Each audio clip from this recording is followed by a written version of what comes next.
Today we're going to be looking at an unsolved missing persons case that happened in Australia in the 1960s.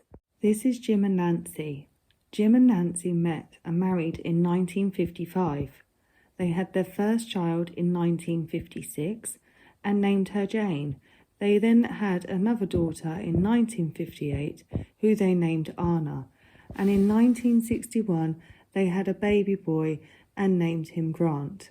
On the morning of the 26th of January 1966, the three children asked their mum if they could go to their local beach on their own.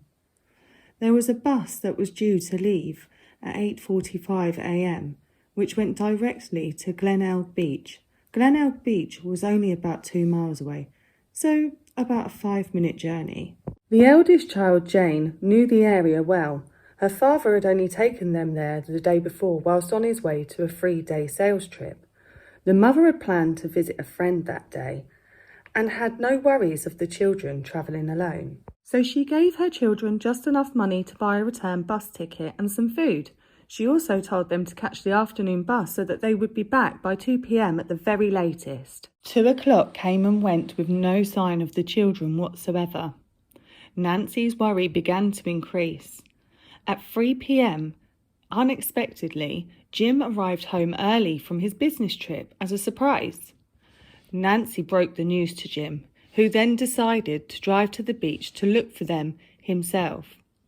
On arrival, he found the beach was so crowded with people that his task of finding their children was impossible.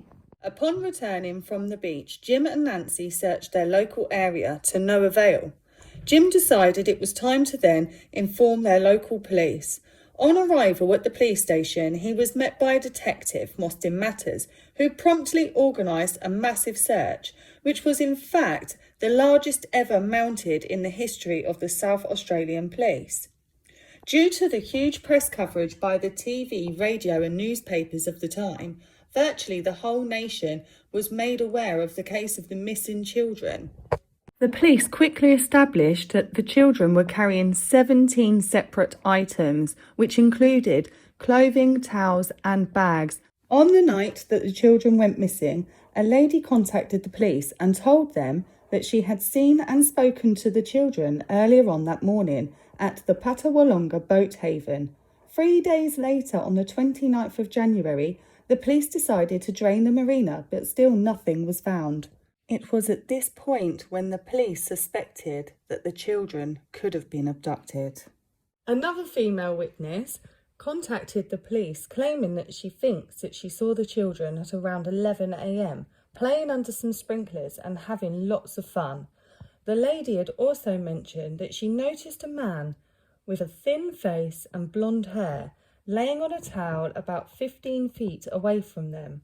She also said he was watching them very closely, and after about 15 minutes, the same man started to interact with the children, and then eventually they all began to play with him. The next sighting of the children was by a shopkeeper who worked at Wenzel's Bakery. Wenzel's Bakery was roughly about a 10-minute walk away from the sprinklers. The shopkeeper stated that the children had entered the bakery between 12:20 and 12:30 p.m. It was also said that they were recognised from previous visits, but this particular time was different. Jane had bought a meat pie and said it was for the man. She also paid with a £1 note, which was very strange because their mother only gave them 8 shillings and 6pence. Another witness came forward, but this time it was someone who knew the children well. It was the local postman, Tom Patterson. He made a statement to the police, saying that he saw all 3 children at around 3 p.m. walking in the direction of their home.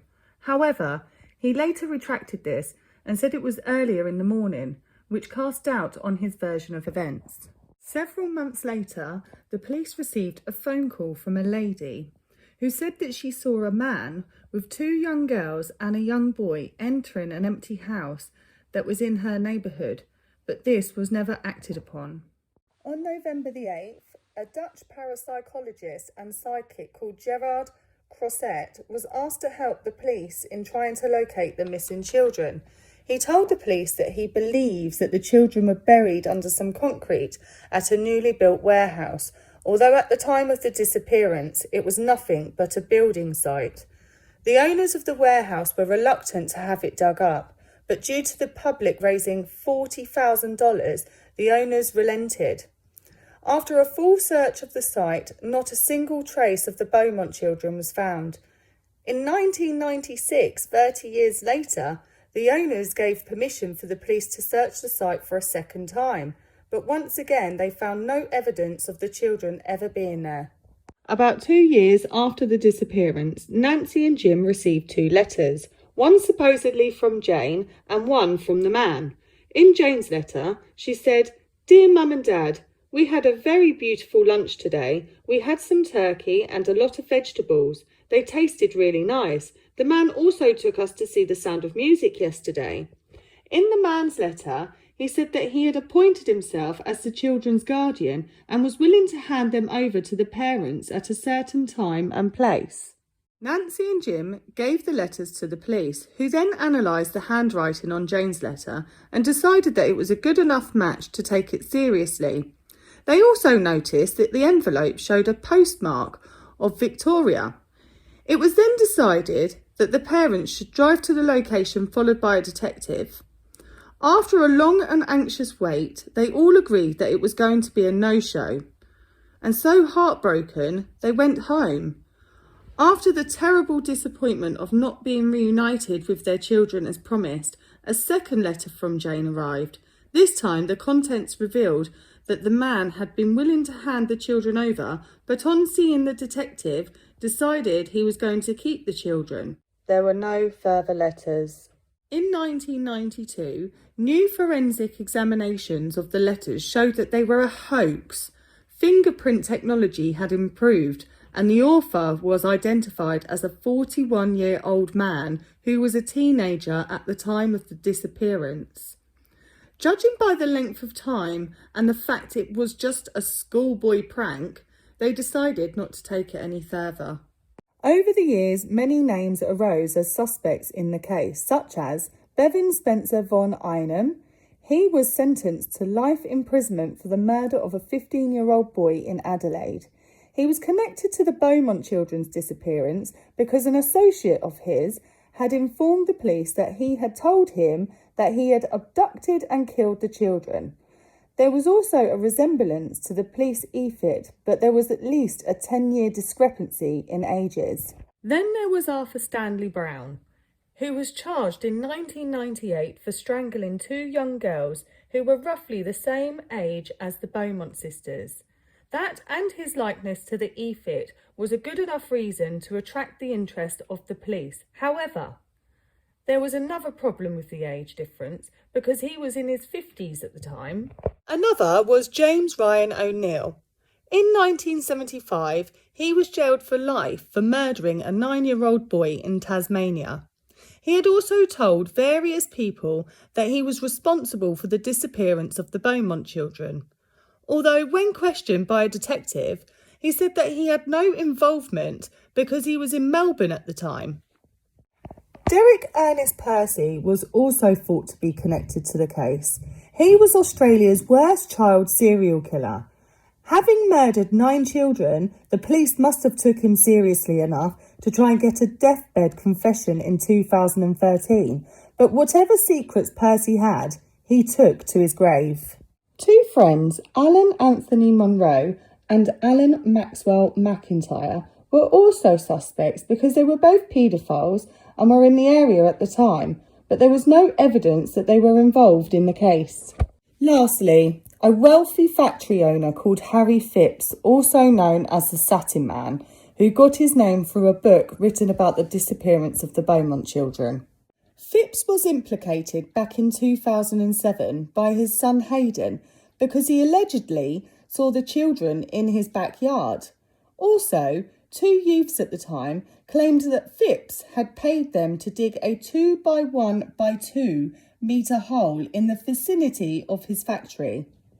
In November 2013, a 1 metre squared section of the factory in North Plimpton was excavated.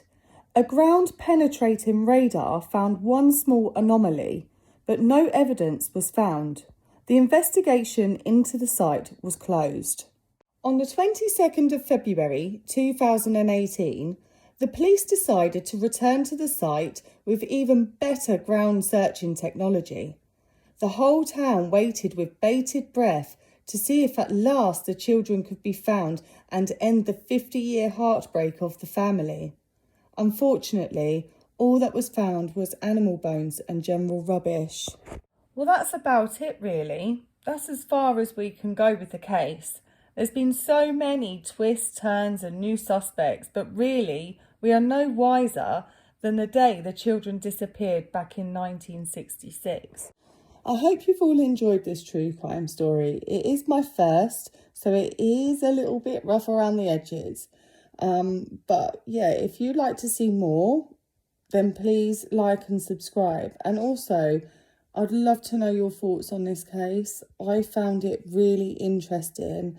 And the fact that the case is still open to this day is just completely mind-blowing. So feel free to comment below with your thoughts. Thank you for watching.